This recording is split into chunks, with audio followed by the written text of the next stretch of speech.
para que, a partir dessas identificações dos principais autores, dos principais países, a gente já vá direto ao ponto, né? A gente não perca tanto tempo para conseguir identificar a essência, né? A nata daquele assunto. A gente ganha tempo. E aqui um exemplo, né? Levantei os gaps tendência. O que eu faço com isso? A proposta é você montar uma tabela, para cada artigo que você vai lendo, você vai apontando quais são os gaps e tendências. Pô, esse artigo tem esse gap, esse outro artigo tem esse outro gap. Você vai então mapeando os gaps e tendências por artigo. Isso é muito importante. E gera uma tabela dos seus 30 artigos com os gaps de cada artigo. Muito bem.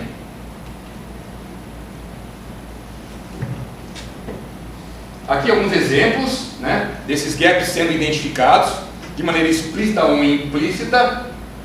Olha que interessante aqui, né? O desafio para futuras pesquisas é... De novo, o cara me deu um presente aqui, ó. Um desafio para futuras pesquisas. É um gap. É uma lacuna que eu posso entrar. Porque o meu trabalho é uma futura pesquisa. Eu sou um pesquisador que vai pesquisar esse assunto. Então, isso é uma boa prática científica quando a gente escreve os nossos artigos, né? É nunca esquecer de nós mesmos colocarmos, né, os estudos futuros. A gente tem que ajudar. Ajudar os colegas pesquisadores, né? Então são vários exemplos ali, né, de onde você pode encontrar esses gaps. Muito bem. Voltando, né, à questão da bibliometria. As palavras-chave, os países que mais produzem, a evolução das publicações ao longo dos anos, vão ser matéria-prima para que você possa achar esses gaps e tendências. O exemplo que eu acabei de dar, internet das coisas, uma palavra muito citada. O artigo que eu estou lendo não abordou aquela palavra. Poxa, pode ser uma oportunidade, desde que caiba no contexto que você está lendo. E aí entra uma coisa muito interessante, que é a clusterização de gaps. Porque imagina só, a partir de 30 artigos, achei os gaps dos 30. Será que esses gaps não têm relação? E aí entra uma coisa chamada clusterização. Eu vou pegar esses 30 gaps que eu encontrei nos 30 artigos e vou agrupar esses gaps. É o que a gente chama de clusterização. Agrupar os gaps. Para quê? Dar uma enxugada. Até porque esses gaps podem ter relação. E aí, como produto desse trabalho, eu posso montar uma tabela com um agrupamento desses gaps. Então veja, que dos 30 artigos, eu cheguei aqui, ó, e consequentemente de 30 gaps, eu cheguei a 4 conjuntos de gaps. De 30, cheguei em 4 conjuntos de gaps, que eu chamo de categoria. Eu clusterizei, eu agrupei esses gaps por categoria. E eu coloco aqui do lado, ó, os autores que fazem parte desse conjunto de gaps que eu agrupei numa categoria. Então, por exemplo, aqui, ó, eu tenho um conjunto de gaps que chamam soluções para integração. Solutions for Integration. Então, soluções para integração da 4.0. Então, tem um conjunto de autores que estão nesse grupo de gaps.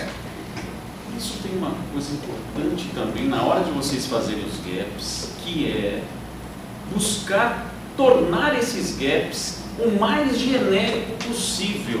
Tirar as peculiaridades, as particularidades que eles possam apresentar, né, de uma forma que você consiga torná-lo mais genérico. Por quê? Se houver muita particularização, vai ser difícil de fazer os agrupamentos. Então essa é uma dica importante assim, para vocês conseguirem fazer bons agrupamentos. E aqui a gente comenta, né, uma descrição desses grupos de gaps, para poder identificar, né, o que especificamente aquele conjunto de gap detalha o trabalho. Bacana? Então, de novo, né, a partir de 30 artigos, cheguei nos 30 gaps e agrupei esses gaps, que eu chamei de clusterização.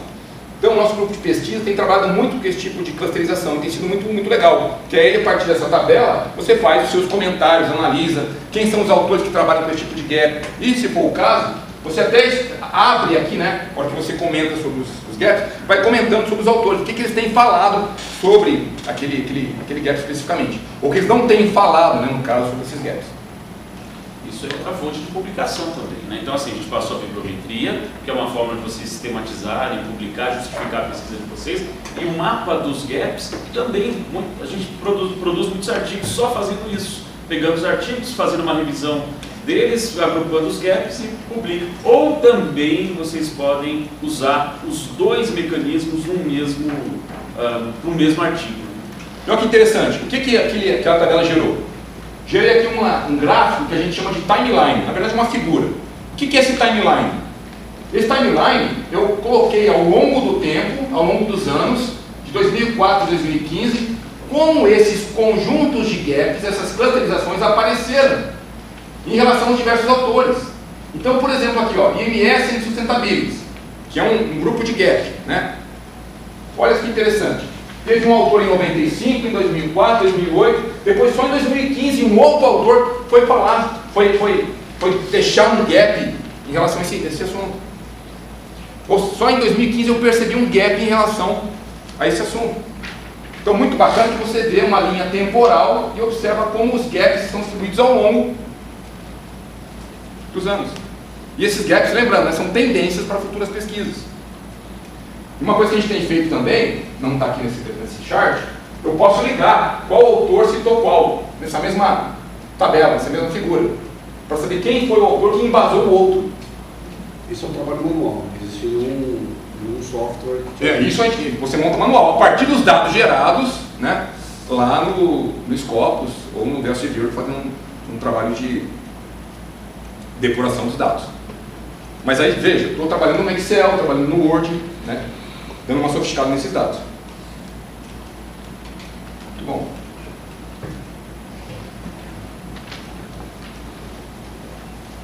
Esses conjuntos de gaps, né, que a gente está citando aqui, a gente pode chamar de macroáreas. Então, na indústria 4.0, por exemplo, quais são as macroáreas? Internet das coisas, inteligência artificial. Então, são macroáreas dentro da indústria 4.0. E nas vossas pesquisas, vocês vão encontrar macroáreas. Uma coisa interessante dentro desse levantamento de gaps, quando você criar a clusterização desses gaps, é você tentar relacionar as macroáreas. Por exemplo, qual macroárea tem relação com o outro? No meu caso, por exemplo, né? Internet das coisas, tem uma relação com inteligência artificial? Será que tem ligação com robôs? Qual a ligação entre as diversas macroáreas na minha pesquisa? Então, de novo, né, é um produto que vai ser gerado a partir do estudo bibliométrico. O que a gente quer deixar para vocês aqui, nesse início, é a mensagem de que é muito importante gerar a bibliometria. E ela não é um figurante, é uma base para o seu trabalho, ela é extremamente relevante para você nortear todo o seu trabalho de pesquisa. Tanto é que nós temos produzido vários artigos só baseados em bibliometria. Dá muito pano para manga, dá para você escrever muita coisa só com a bibliometria. E depois vai aprofundando os seus estudos, em temas específicos. Aqui uma visão gráfica do que eu acabei de falar, né, que é você relacionar as macroáreas. Como que aqueles gaps de pesquisas têm uma relação um com o outro, mostrando isso graficamente. Vocês conseguem perceber a diversidade de coisas que você consegue gerar a partir da bibliometria? É muita coisa. Chega no final de um estudo bibliométrico, você tem que começar a selecionar. Poxa, vai ficar muito grande meu artigo. Tem que começar a escolher o que eu vou colocar.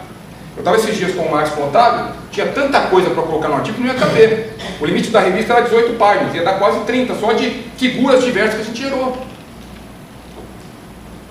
Bacana? Então, de novo, a bibliometria gera muito material interessante para você produzir o seu trabalho de pesquisa. Muito bem, na sequência agora, nós temos uma proposta aqui de uma série de exercícios para vocês fazerem. E esses exercícios são baseados no estudo bibliométrico. Então, para você levantar de um tema específico, os artigos mais citados, os autores mais citados, os países mais citados, e depois exportar isso para o Excel e fazer gráficos com esses dados. Também a gente propõe aqui na sequência, vocês usarem o VLC Viewer para fazer os mapas de relacionamento entre os autores. Mas o objetivo é que vocês possam fazer isso depois com mais calma, na casa de vocês, enfim, no trabalho. Tem aqui proposto, esse material vai estar com vocês podem depois explorar esse exercício. Se tiverem dúvida, a gente vai estar à disposição de vocês aqui no laboratório, a gente está quase todo dia, podem nos procurar, que a gente vai ajudar vocês nesses exercícios. Bacana? A gente mora nesse aquário. Tem uma caminha ali guardada no armário, a gente está quase todo dia aí. Então tem uma série de exercícios bem bacanas que eu recomendo que vocês façam. Avançando um pouquinho mais, né? Saindo um pouquinho desse leitinho inicial que a gente passou aí. Tem uma outra coisa muito importante, que é a análise de conteúdo.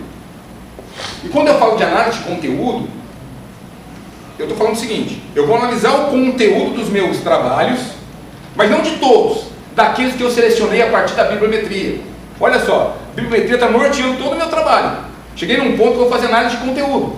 Dos 800 artigos, não. Daqueles 30 que eu selecionei, que são os mais citados, mais relevantes.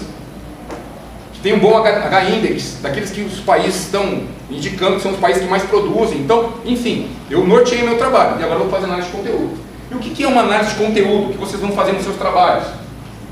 É uma sistemática para você analisar e criticar documentos com o objetivo de definir características de um determinado texto.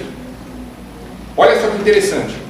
Análise de conteúdo, eu quero encontrar características de um texto, não é mais quantidade. Lá eu quantifiquei. Aqui eu quero características desses textos. Como que eu vou achar características de um texto? Vou ter que ler. Análise de conteúdo é um trabalho de leitura. Então aqui no nosso fluxo, aqui no nosso exemplo, ó, pré-análise, que é a seleção, explorar o material, tratamento de resultados, inferência e interpretação. Para poder interpretar uma informação, eu vou ter que ler, não tem jeito. Então, tem mágica nesse caso? Não tem mágica. O que tem são ferramentas muito interessantes para ajudar na análise de conteúdo. Mas isso não me exime de ler os trabalhos, vou ter que ler. Essa é a notícia ruim. Mas eu acho que é importante para você poder entender o conteúdo, né, do seu tema. Então vai ter que ler. Qual que é a boa notícia? Tem ferramentas muito interessantes para análise de conteúdo. Uma dessas ferramentas é o MaxQDA. A má notícia, ela é paga, não é gratuita. A boa notícia, tem uma licença no nosso laboratório. Nós estamos estudando a ferramenta, e a gente vai gravar um vídeo daqui a uns dias, explicando como usar essa ferramenta. Mas ela é muito interessante. Por quê? Ela te ajuda nesse processo de leitura dos documentos. Então, quer ver que bacana? Olha só. Como que funciona a lógica do MaxQDA para análise de conteúdo? Eu vou ler e vou interpretar os textos. Vou criar categorias. O que é uma categoria?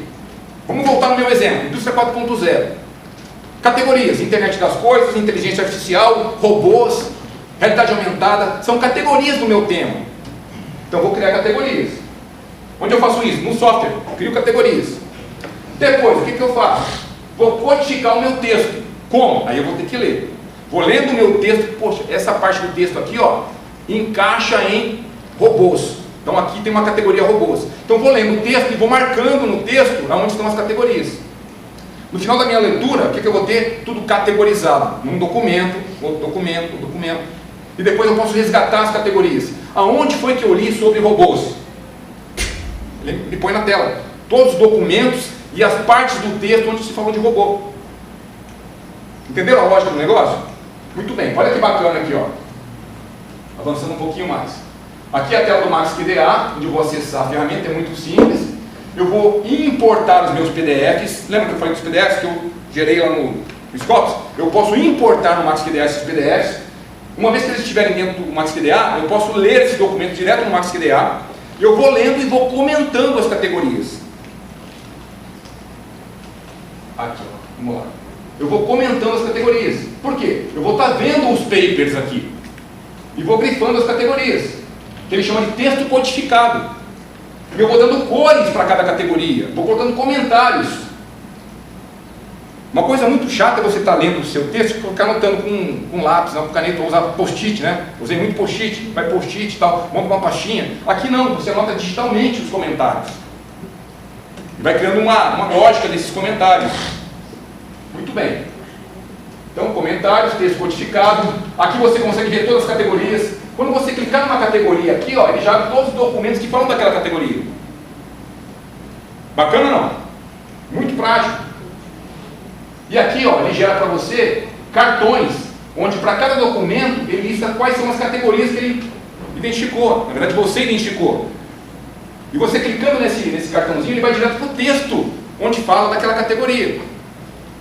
Então, para quem está com 30, 50 artigos na mão trabalhando, fica muito mais fácil você gerenciar. E além disso, o MaxQDA, ele trabalha também com imagens, com questionários, com vídeos. O que significa? Que ele é muito mais do que um software de gerenciamento de conteúdo. É para gerenciar o seu projeto de pesquisa. Então, por exemplo, eu vou lá no campo, numa empresa, fazer uma pesquisa, vai ter um questionário. Eu posso inserir o questionário no MaxQDA. Aí 50 pessoas respondem. Eu posso usar o questionário como um documento que eu vou categorizar e extrair as respostas. O que o pessoal falou? O que o pessoal respondeu? Eu categorizo as respostas. Ou seja, ele é muito mais que um software para gestão de conteúdo, de papers. também trabalha com documentos que são questionários, imagens, enfim. Bacana? Então a gente promete para vocês que vai gravar um videozinho dando um detalhamento maior sobre essa ferramenta.